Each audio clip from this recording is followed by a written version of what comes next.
আসসালামু আলাইকুম। আজ ২৪ ডিসেম্বর ২০২৪ মঙ্গলবার। শুরু করছি চেঞ্জ টিভি প্রতিদিনের গল্প অনুষ্ঠান। দর্শক, আপনাদের সঙ্গে রয়েছি আমি আবিদ আজম। শুরুতেই সংবাদ শিরোনাম। হাসিনাকে ফেরত দিতে চাঞ্চল্যকর যা ঘটছে ভারতে। স্বৈরাচারের পতন নিয়ে মাওলানা সাইদির ওয়াজ ভাইরাল।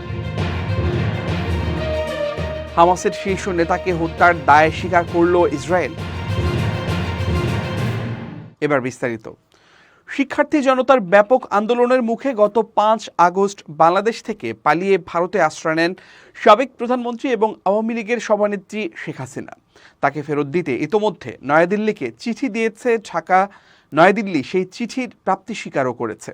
গণ আন্দোলন দমনে আগ্নেয়াস্ত্র দিয়ে মানুষ হত্যার নির্দেশ প্রদানের অভিযোগে ইতোমধ্যে শেখ হাসিনার বিরুদ্ধে সারা দেশে শতাধিক মামলা হয়েছে। তিনি দেশে ফিরে এলেই তাকে গ্রেপ্তার করে বিচারের মুখোমুখি করা হবে। বাংলাদেশের বর্তমান অন্তর্বর্তী সরকার একাধিকবার প্রকাশ্যে এই ঘোষণা দিয়েছে। এই পরিস্থিতিতে হাসিনা কি করতে পারেন সে সম্পর্কিত পরামর্শ তাকে দিয়েছেন বাংলাদেশে দায়িত্ব পালন করে যাওয়া সাবেক ভারতীয় রাষ্ট্রদূত মহেশ সাচদেব। ভারতীয় সংবাদ মাধ্যম ANI-কে দেয়া এক সাক্ষাৎকারে সাচদেব বলেন, বাংলাদেশ ও ভারতের মধ্যে যে বন্দি প্রত্যর্পণ চুক্তিটি রয়েছে সেটি অনেক সতর্কভাবে করা। এই চুক্তিটি রাজনৈতিক ইস্যুতে প্রত্যর্পণ প্রত্যাখ্যান করে, কিন্তু রাজনৈতিক বিবেচনায় অপরাধমূলক কর্মকাণ্ডকে ফোকাস করে। তো এখন চুক্তির এসব সতর্কতা ব্যবহার করা যেতে পারে। বাংলাদেশের সাবেক প্রধানমন্ত্রী শেখ হাসিনা দেশটির বর্তমান সরকারের প্রত্যর্পণের অনুরোধের বিরুদ্ধে ভারতের আদালতের দ্বারস্থ হতে পারেন। আদালতে তিনি লিখিতভাবে আবেদন জানাতে পারেন যে ভারতের সরকার তাকে বাংলাদেশে ফেরত পাঠালে তার সঙ্গে অন্যায় আচরণ করা হবে। আবার ভারত বাংলাদেশের সরকারকে জানাতে পারে যে শেখ হাসিনাকে ফেরত পাঠানো হলে তার সঙ্গে ন্যায় বিচার হবে কিনা সে সম্পর্কে নিশ্চিত নয় তারা। আপনাদের নিশ্চয়ই মনে আছে যে ভারতের অনেক তালিকাভুক্ত সন্ত্রাসী ইউরোপের বিভিন্ন দেশে আছে এবং নয়াদিল্লির বারবার অনুরোধ সত্ত্বেও তাদের ফেরত পাঠানো হচ্ছে না। এর কারণ হিসেবে ইউরোপ বলেছে ভারতের বিচার ব্যবস্থা ও কারাগারগুলোর মান নিয়ে তাদের সংশয় রয়েছে। তো এখন এ পদক্ষেপগুলো অনুসরণ করা যেতে পারে। বাংলাদেশ ও ভারতের মধ্যে বন্দি প্রত্যর্পণ সংক্রান্ত প্রথম খসড়া চুক্তিটি স্বাক্ষরিত হয় ২০১৩ সালে। পরে ২০১৬ সালে চুক্তিটি সংশোধিত সংস্করণে স্বাক্ষর করে নয়াদিল্লি এবং ঢাকা। মূলত দুই দেশের সন্ত্রাসবাদ ও বিচ্ছিন্নতাবাদে সংশ্লিষ্টদের বিনিময়ের উদ্দেশ্যেই চুক্তিটি স্বাক্ষর করেছিল ভারত এবং বাংলাদেশ। সম্প্রতি বাংলাদেশের অন্তর্বর্তী সরকারের পররাষ্ট্র মন্ত্রণালয়ের পক্ষ থেকে শেখ হাসিনাকে ফেরত চেয়ে নয়াদিল্লিকে কূটনৈতিক নোট প্রদান করা হয়েছে। ভারতের পররাষ্ট্র মন্ত্রণালয় সেই নোট গ্রহণ করেছে বলে গতকাল সোমবার জানিয়েছেন মন্ত্রণালয়ের মুখপাত্র রণধীর জয়সওয়াল। ANI-কে দেয়া সাক্ষাৎকারে এ প্রসঙ্গে মহেশ সাচদেব বলেন, প্রথমত কূটনৈতিক নোট হলো দুই দেশের সরকারের মধ্যে সর্বনিম্ন পর্যায়ের যোগাযোগ মাধ্যম। এটি কেবল একটা নথিগত রেকর্ড। এটা অনেকটা এমন, মনে করুন আপনি অন্য কোনো দেশে কোনো সঙ্গীত কনসার্ট বা টুর্নামেন্ট উপভোগ করতে গেছেন। সেখানে হয়তো কোনো কিছু আপনার ভালো লাগলো না এবং সেই ভালো না লাগার ব্যাপারটি আপনি সেই দেশের পররাষ্ট্র মন্ত্রণালয়কে লিখিতভাবে জানালেন। দুই দেশের সরকারের যোগাযোগের জন্য এর চেয়ে উচ্চতর অনেক পন্থা বা মাধ্যম রয়েছে। বাংলাদেশে এই মুহূর্তে চলমান রাজনৈতিক অস্থিরতার পুরো ভাগে রয়েছে শেখ হাসিনার অবস্থান। প্রতিবেশী দেশ ভারতের জন্য ব্যাপারটি অস্বস্তিকর। তবে মহেশ সাচদেব মনে করেন, বাংলাদেশ যদি অপেক্ষাকৃত উচ্চ পর্যায়ের কূটনৈতিক পন্থা অনুসরণ করে শেখ হাসিনাকে ফেরত চায়, তাহলেও কিছু অনতিক্রম্য কূটনৈতিক জটিলতার কারণে ভারতের পক্ষে সেই অনুরোধ রাখা কঠিন হবে। কিছুদিন আগে ভারতের পররাষ্ট্র সচিব বাংলাদেশ সফরে গিয়েছিলেন।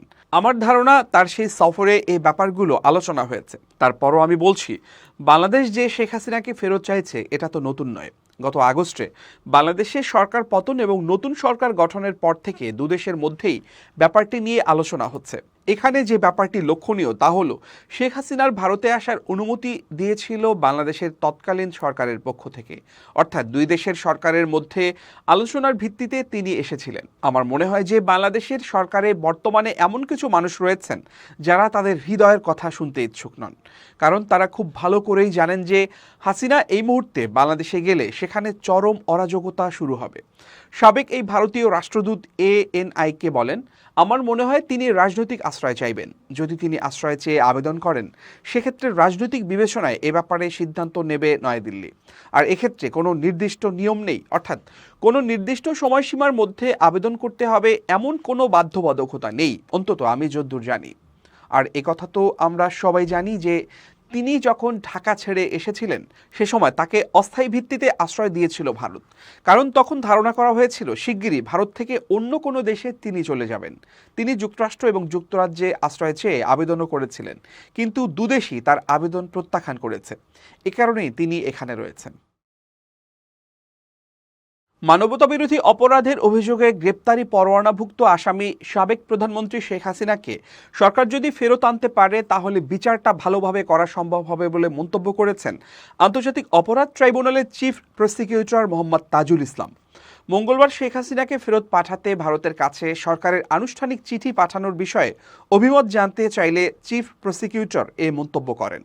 চিফ প্রসিকিউটর মোহাম্মদ তাজুল ইসলাম বলেন, আমাদের রিকোয়েস্টের ভিত্তিতেই রাষ্ট্র এ বিষয়ে ব্যবস্থা নিয়েছে। রাষ্ট্র তার কাজ করেছে। তাকে ফেরত পাওয়ার জন্য কূটনৈতিক চ্যানেলে চেষ্টা করা হচ্ছে। সরকার যদি তাকে ফেরত আনতে পারে তাহলে বিচারটা ভালোভাবে করা সম্ভব হবে। সোমবার দুপুরে পররাষ্ট্র উপদেষ্টা মোহাম্মদ তৌহিদ হোসেন বলেন, সাবেক প্রধানমন্ত্রীকে বিচারের সম্মুখীন করার জন্য বাংলাদেশ ফেরত চেয়েছে। এটা ভারতকে জানানো হয়েছে। তিনি আরও বলেন, এ বিষয়ে ভারতকে নোট ভার্বাল পাঠানো হয়েছে। এর আগে গত 10 নভেম্বর আন্তর্জাতিক অপরাধ ট্রাইব্যুনালের মামলায় ভারতে পালিয়ে যাওয়া সাবেক প্রধানমন্ত্রী শেখ হাসিনা ও পলাতক আওয়ামী লীগ নেতাদের গ্রেপ্তারের ইন্টারপোলের রেড নোটিশ জারির বিষয়ে পদক্ষেপ নিতে পুলিশ মহাপরিদর্শককে চিঠি দিয়েছেন চিফ প্রসিকিউটর মোহাম্মদ তাজুল ইসলাম। গত 17 অক্টোবর, জুলাই আগস্টে সংঘটিত গণহত্যা ও মানবতাবিরোধী অপরাধের অভিযোগের পৃথক মামলায় প্রসিকিউশনের আবেদনে শেখ হাসিনা, ওবায়দুল কাদের সহ 46 জনের বিরুদ্ধে গ্রেফতারি পরোয়ানা জারি করেন ট্রাইব্যুনাল। আন্তর্জাতিক অপরাধ ট্রাইব্যুনালের চেয়ারম্যান বিচারপতি মোহাম্মদ গোলাম মর্তুজা মজুমদারের নেতৃত্বে 3 সদস্যের বিচারিক প্যানেলে এ আদেশ দেয়া হয়। অপর 2 সদস্য হলেন বিচারপতি মোহাম্মদ শফিউল আলম মাহমুদ ও বিচারপতি মোহাম্মদ মহিতুল হক এনাম চৌধুরী। বৈষম্যবিরোধী ছাত্র জনতার গণঅভ্যুত্থানে পদত্যাগ করে 5 আগস্ট দেশ থেকে পালিয়ে যান সাবেক প্রধানমন্ত্রী ও আওয়ামী লীগ সভাপতি শেখ হাসিনা। এর মধ্য দিয়ে আওয়ামী লীগের নেতৃত্বে টানা 16 বছরের শাসনের পতন হয়। গত জুলাই আগস্টে গড়ে ওঠা ছাত্র জনতার আন্দোলন নির্মূলে আওয়ামী লীগ সরকার, দলীয় ক্যাডার ও সরকারের অনুগত প্রশাসন আইনশৃঙ্খলা রক্ষাকারী বাহিনীর একটি অংশ গণহত্যা ও মানবতাবিরোধী অপরাধ সংগঠিত করে। কোথায় সেই স্বৈরাচারীরা? কোথায় সেই দুর্বারিত অহংকারী স্বৈরাচার যারা আমার জমিনের উপরে, আমার মানুষের ওপর রাজত্ব চালিয়েছে? তারা আজকে কোথায়? কোথায় সেই অহংকারীরা? আল্লাহ পাক সেদিন তো বলবেনই, কিন্তু দুনিয়ার মাঝেও স্বৈরাচার যারা, অহংকারী যারা, তাদের শাস্তি পৃথিবীর বুকেও দেন, আর কেয়ামতের দিন তো দিবেনই। ঠিক এভাবেই স্বৈরাচারের বিরুদ্ধে ওয়াজ করেছিলেন প্রয়াত জামাত নেতা, জনপ্রিয় বক্তা আল্লামা দেলাওয়ার হোসাইন সাইদি। সামাজিক যোগাযোগ মাধ্যমে নতুন করে তার সেই ওয়াজের কিছু অংশ ভাইরাল হয়েছে। প্রায় 2 মিনিটের সেই ভিডিওতে তাকে বলতে শোনা যায়, কত স্বৈরাচার আমরা দেখলাম, কত অহংকারী দেখলাম, যাদের আঙুলের ইশারায় লক্ষ কোটি মানুষ উঠত আর বসত। তাদের জিল্লাতির সঙ্গে আল্লাহ রাব্বুল আলামিন কতজনকে বিদায় করে দিলেন। ওয়াজে তিনি বলেন, ফুলের মালা নিয়ে কুলাতে পারে নাই, পা থেকে গলা পর্যন্ত ফুলের মালা দিয়ে জুবিয়ে দিল ভক্তরা। আবার আল্লাহ রাব্বুল আলামিন এমন শাস্তি দিলেন, ফুলের মালার পরিবর্তে জুতার মালা নিয়ে জেলের মধ্যে ঝুঁকিয়ে দিলেন। অহংকারী আর স্বৈরাচার যারা হন, আল্লাহ পাক এভাবেই তাদের দৃষ্টান্ত দেখিয়ে দেন। আমরা কত দেখলাম, 9 বছরের রাজা, 10 বছরের সাজা। পৃথিবীর বুকে যারা অহংকার করে, যারা স্বৈরাচার হয়, আল্লাহর আইনকে যারা বৃদ্ধাঙ্গুলি প্রদর্শন করে, আল্লাহ পাক তাদের জমিনেও দেখান। এভাবে চূড়ান্ত ফয়সালা আল্লাহ করেন না, আসল জায়গা তো আছেই, তবে এখানে নমুনা দেখায় দেন। কিন্তু মুশকিল হচ্ছে, ইতিহাসের সবচাইতে বড় শিক্ষা হলো, ইতিহাস থেকে মানুষেরা শিক্ষা গ্রহণ করে না। একজন যে কাজ করে বিপদে পড়ে, আরেকজন এসে সেই কাজেই অগ্রসর হয়।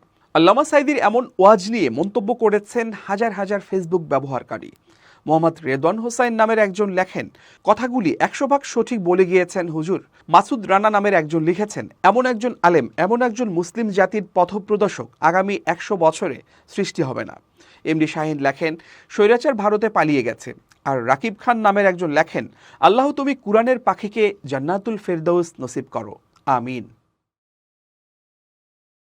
প্রধান উপদেষ্টা ডক্টর মোহাম্মদ ইউনূস ও আইন উপদেষ্টা আসিফ নজরুল সহ অন্য রাজনৈতিক দলের নেতাদের মামলা প্রত্যাহার হলেও জামায়াতে ইসলামের শীর্ষ নেতা এটিএম আজহারুল ইসলাম সহ রাজনৈতিক নেতাদের মামলা কেন প্রত্যাহার হয় না সে প্রশ্ন তুলেছেন ঢাকা মহানগর জামায়াতে ইসলামের আমির নুরুল ইসলাম বুলবুল। তিনি অন্তর্বর্তীকালীন সরকারের উদ্দেশ্যে বলেন, কোনো দল বা বিদেশি কোনো রাষ্ট্রের চাপে যদি জন আকাঙ্ক্ষার বাইরে কাজ অব্যাহত থাকে তবে ছাত্র জনতা আবারও মাঠে নামবে। তাই জন আকাঙ্ক্ষার বাইরে কোনো কাজ না করতে তিনি অন্তর্বর্তীকালীন সরকারের প্রতি আহ্বান জানান।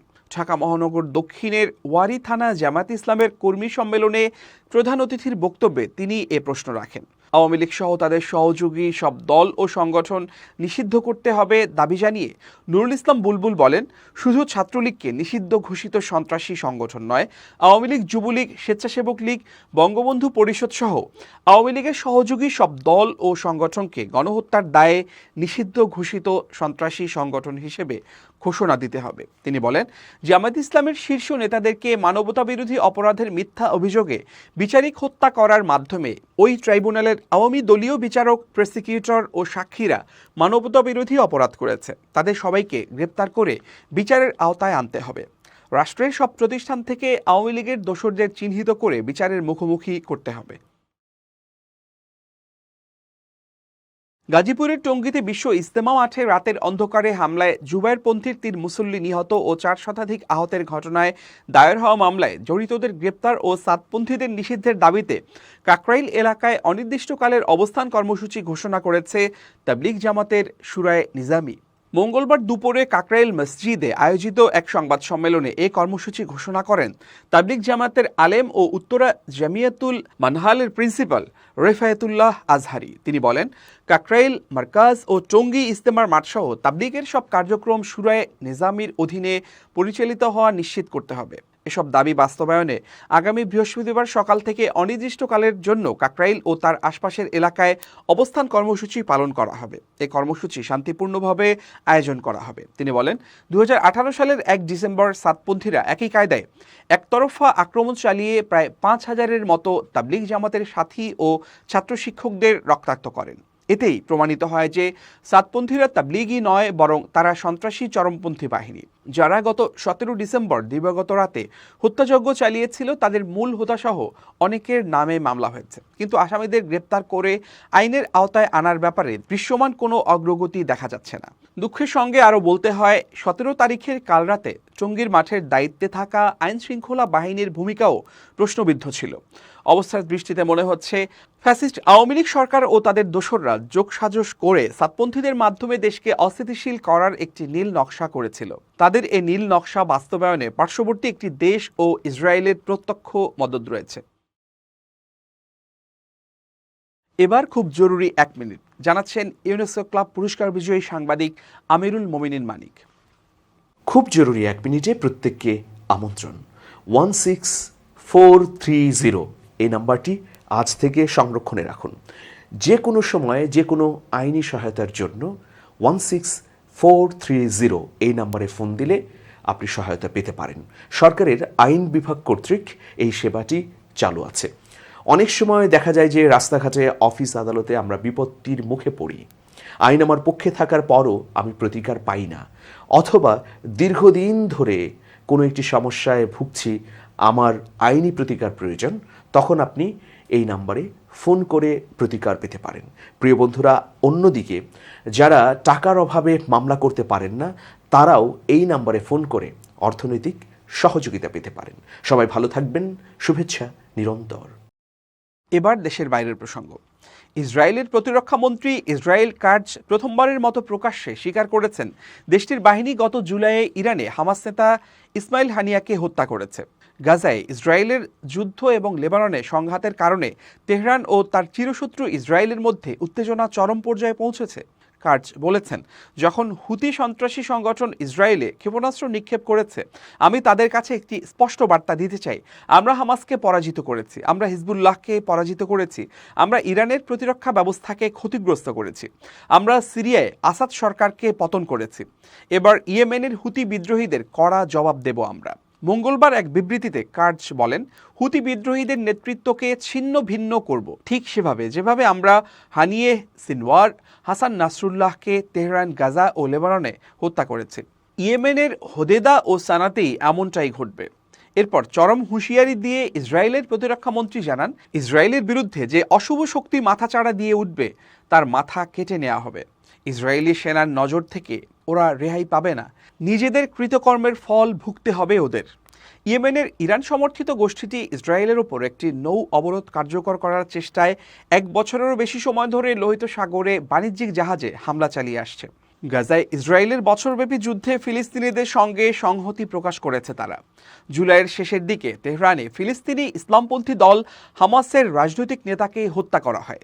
এই হত্যাকাণ্ডে ইসরায়েলকে দায়ী করে ইরান কর্তৃপক্ষ। সেই সময় হানিয়া হত্যার জন্য ইসরায়েল সরাসরি কোনো দায় স্বীকার করেনি। হানিয়া হামাসের আন্তর্জাতিক কূটনীতির মুখ ছিলেন। গত 31শে জুলাই তেহরানে হানিয়াকে হত্যার পর হামাসের প্রধানের দায়িত্ব নেয় ইয়াহিয়া সিনওয়ার। গত 21শে সেপ্টেম্বর তাকেও হত্যা করে ইসরায়েল। দক্ষিণ গাজার একটি স্কুলে বোমাবর্ষণে মৃত্যু হয় তার। একইভাবে লেবাননে বাংকারের মধ্যে লুকিয়ে থাকা হিজবুল্লাহর প্রধান নাসরুল্লাহকে হত্যা করে ইসরায়েলের গুপ্ত ঘাতকরা। দর্শক, শেষ করছি প্রতিদিনের গল্পের আজকের গল্প। changeTV.press বাংলাদেশের ইউটিউব জার্নালিজমের অগ্রদূত। ভিজিট করুন এর ওয়েবসাইট www.changetv.press, youtube.com/changetvpress এবং সাবস্ক্রাইব করুন চ্যানেলটি। নিয়মিত লাইক, কমেন্ট ও শেয়ার করে আপডেট রাখুন নিজেকে। ভালো থাকুন, নিরাপদে থাকুন, শুভেচ্ছা নিরন্তর।